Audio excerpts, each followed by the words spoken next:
Your Majesties, Princess Lilian, Excellencies, recipients of the Polar Music Prize, ambassadors, right honorable ladies and gentlemen, guests and dear friends. On behalf of the Polar Music Prize and the Royal Swedish Academy of Music, I bid you all sincerely welcome to this presentation of the Polar Music Prize for 1999. The first prize was presented in 1992, and here we are in 99, the magical terminal year of the old millennium. The fact that I, a product of the 60s, stand here today brings home to me a gradual changing of the generations in the various functions of the Polar Prize arrangement. I was never personally acquainted with Stikkan, the founder of the Polar Prize. We met as representatives of different sides of music in some debates very early in the 70s. At that time, I experienced a great gulf between us. But that would have been very different today, now that I'm not longer a young hotspur. But I think more importantly, today, 30 years later, we have a different way of looking at music. The boundaries between different genres and approaches are less clear-cut. We are more curious about each other and what we represent. But it's too late now for Stikkan and me to meet. He is no longer with us, and no one regrets it more than I do. Stikkan deliberately built into the Polar Prize an element of tension.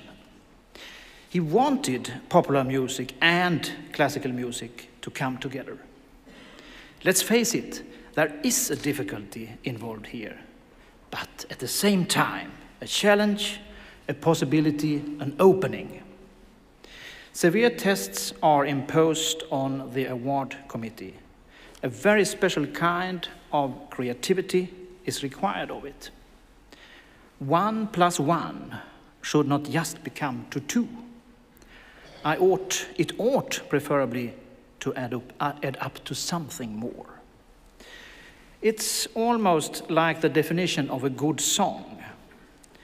The word and the music, the voice and the partnering instrument are infinitely more than just 1 + 1. In felicitous moments, they add up to an entire universe.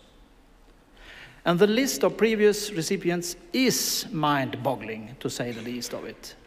Just think 1993, Gillespie plus Lutosławski. In 95, Rostropovich and Elton John.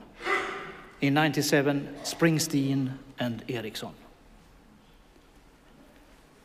This year, songwriter and singer Stevie Wonder is to receive the prize from the hands of His Majesty the King. Composer Iannis Xenakis should have done the same, but is sadly indisposed. We all think of you at this moment, Mr. Xenakis. The prize will instead be received on his behalf by his daughter, Mrs. Maki Xenakis-Klatzmann. The citations will shortly be read out, giving you the full story. But allow me a private reflection on the strength of many listening experiences. First, about Stevie Wonder. A simplicity of attack, the musical gesture. Great complexity of delivery, of communication.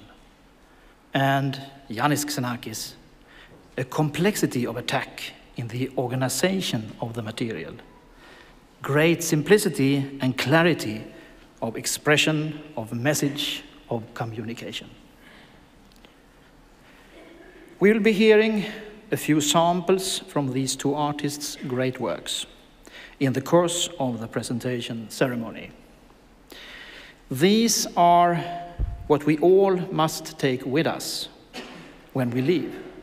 The familiar and the unknown, that eternal part, that eternal pair of opposites, both helping to give meaning to life and to make the living of it more exciting. Dear prize winners, thank you for all that you have created and are creating. Thank you very much.